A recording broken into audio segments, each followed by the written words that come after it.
Magandang araw po sa inyong lahat mga ka-idol. Kumusta? Sana po nasa mabuting kalagayan po tayo ngayon na oras na po na ito mga ka-idol. So dito po tayo sa ating update mga ka-idol. Sa mga pinalabas na po nga statement po ni Vice President Sara Duterte mga ka-idol tungkol po sa maagang pag-anunsyo sa kaniyang kandidatura sa pagka-presidente sa darating na 2028 mga ka-idol.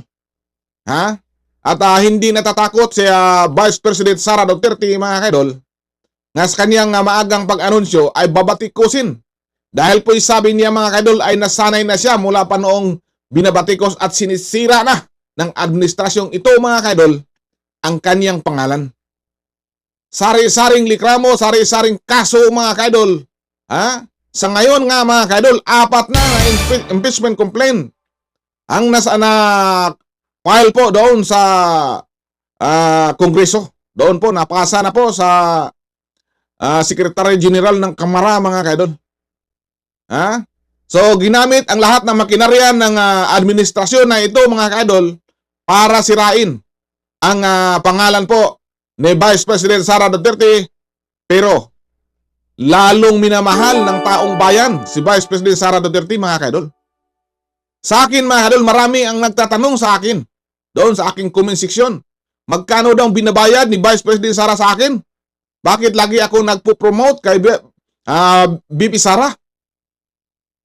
Frankly speaking mga kaidol, personally hindi ko kilala, hindi niya ako kilala ni Vice President Sara Duterte. Ako po ay isang ordinaryong tao, isang OFW dito po sa Kingdom of Saudi Arabia mga kaidol.